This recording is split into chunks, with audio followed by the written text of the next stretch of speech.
میں دکان جا کے کھولی، میں نے جھاڑو شاڑو لگایا اور دکان کی صفائی کی، اور جو اوزار تھے میرے سارے میں نے صاف کر کے رکھے۔ تو میری سامنے گلی میں نظر پڑی تو ایک بندہ بیٹھا ہوا ہے کرسی کے اوپر، اس کے ہاتھ میں بوتل ہے۔ میں نے سوچا یار خیر صبح کا ٹائم ہے، کوئی ہوگا پیڑا بیٹھ کے پی رہا ہے، میں نے اس کو نظر انداز نہیں کیا اور میں نے اس کو چھوڑ دیا۔ کچھ ٹائم گزرا، کچھ ٹائم کے گزرنے کے بعد وہ بائک لے کے آ کے میرے پاس کھڑا ہو گیا اور مجھے کہنے لگا کہ میری بائک کا آئل چینج کرو۔ ٹھیک ہے میں کر دیتا ہوں، کیونکہ اس کے ہاتھ میں بوتل تھی، میں یہ نشے میں ہے، پتہ نہیں کیا ہے کیا نہیں۔ اس کو میں نے بولا بھائی آئل تو میں چینج کر لیتا ہوں۔ میں نے کھولا آئل گاڑی کا اور فلٹر بھی کھولا، صاف کیا، یہ دونوں چیزیں آپ کی نہیں آئیں گی اور یہ نہیں لگیں گی۔ تو اس نے کہا چلو ٹھیک ہے میں تمہیں پیسے دیتا ہوں۔ اس نے مجھے 5,000 نکال کے دیے، میں نے 5,000 ہاتھ میں دیے اور مجھے کہنے لگا کہ جاؤ اس میں سے آئل بھی لے کے آؤ، فلٹر بھی لے کے آؤ۔ پر وہ نشے میں پورا تھا، ٹون تھا جیسے نشے میں ہوتے ہیں، صبح صبح وہ پی کے بیٹھ رہا تھا۔ ایک بوتل خالی کر دی تھی اس نے، دوسری بوتل اس کے ہاتھ میں تھی۔ میں نے آئل چینج کیا، گاڑی کا فلٹر چینج کیا، میں نے اس کو پیسے دیے تو وہ مجھے کہنے لگا میں بقایا نہیں لیتا کہ میں ابھی اس کو نہیں دوں گا، پھر اس کو یاد آئے گا نشے سے جب نکلے گا تو پھر یہ آ کے میرے سر میں درد ڈالے گا اور میں نہیں بچا تو واپس بھیجتا ہوں۔ اس نے کہا میں نے تمہیں 500 دیے۔ میں نے کہا نہیں بھائی آپ نے 5,000 دیے۔ وہ کہنے لگا میں نے 500 دیے، میں یعنی 5,000 دیے۔ پتہ نہیں وہ نشے میں کچھ جان کے کہہ رہا تھا یا میری آزمائش لے رہا تھا۔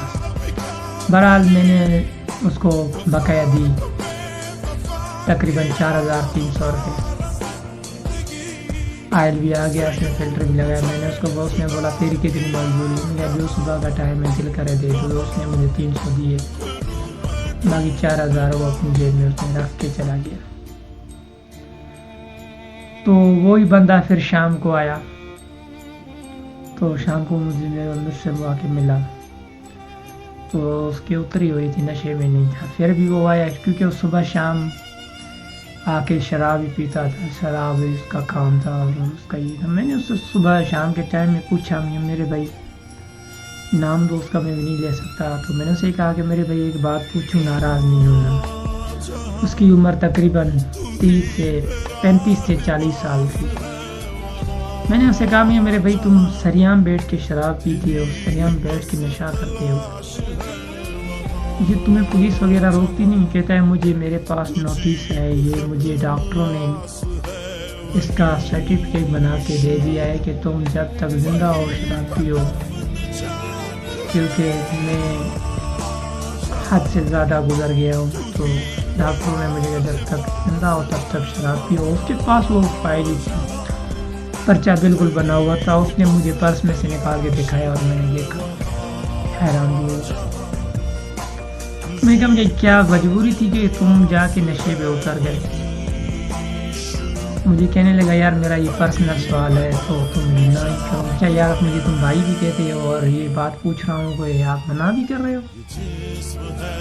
تو مجھے کہنے لگا یار یہ جو زندگی ہے نا بڑی کھوٹی چیز ہے، اس نے مجھے بڑے غم دیے اور غم میں آ کے میں نے اس چیز پہ ہاتھ لگایا تو بس میں حد سے گزر گیا۔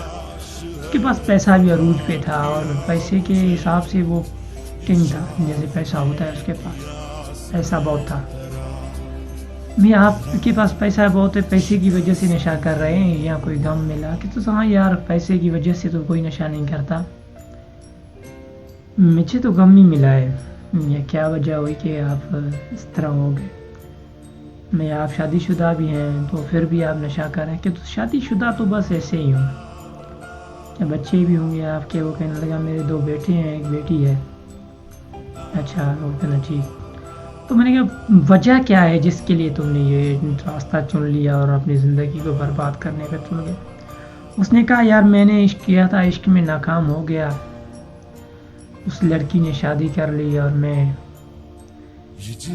نشے پہ اتر گیا۔ میں کہا یار یہ بھی تو ہو سکتا تھا کہ تم اپنے آپ کو اذیت دینے کے باوجود اس کو اذیت دیتے کہ دوسری اس کو ہی اذیت دے رہا ہوں میں، کیا یہ آپ کا پاگل پن ہے؟ اس کو اذیت نہیں دے رہے آپ نشے میں آ کے. اور بہرحال جو بھی تھا وہ نشے میں جس ٹائم بھی رہتا تھا پر اتنا گمراہ نہیں ہوتا تھا. میں نے بہت سارے موالد دیکھے ہیں، بہت سارے نشائی دیکھے ہیں، پر جو نشہ کر کے لوگوں کے ساتھ لڑنا شروع ہو جاتے ہیں یا پھپلنے شروع ہو جاتے ہیں، بولنے شروع ہو جاتے ہیں. بہرحال وہ بندہ صبح شام نشہ کرتا تھا، کبھی بھی میں نے اس کو پھپلتے نہیں دیکھا اور کبھی بھی میں نے اس کو لوگوں کے ساتھ لڑتے ہوئے نہیں دیکھا. نشہ کرتا تھا، اپنی بیوی سے نشہ کر کے چلا جاتا تھا اور بیٹھتا بھی تھا تو سکون سے بیٹھتا تھا، کسی کو بدشد نہیں بولتا تھا اور نکلتا نہیں تھا. اس میں ٹاپک کے کہنے کا مطلب یہی ہے کہ اس کی زندگی میں جو طوفان آیا وہ تھا عشق کا. جو عشق میں ناکام ہوا اس کی وجہ سے اس نے جا کے غلط راستہ چن لیا. تو میرے کہنے کا مطلب یہی ہے کہ کسی کے چھوڑ جانے سے آپ اپنی زندگی برباد نہ کریں تو اچھا ہے، کیونکہ وہ تو چھوڑ کے چلا گیا تو اس کے پیچھے آپ نے رونا اور دھاننا یہ غلط بات ہے. اگر میری اس ویڈیو سے کوئی ایگری کرتا ہے، کسی کو اچھی لگتی ہے تو لائک کمنٹس فالو ضرور کریں. میرے یوٹیوب پہ چینل پہ ہیں تو چینل کو سبسکرائب کرنا نہ بھولیں. اگر فیس بک پیج پہ آئیں تو پیج کو فالو کرنا نہ بھولیں. تب تک کے لیے گڈ بائے، اللہ حافظ. سلام محبت زخمی دل میں خوش آمدید.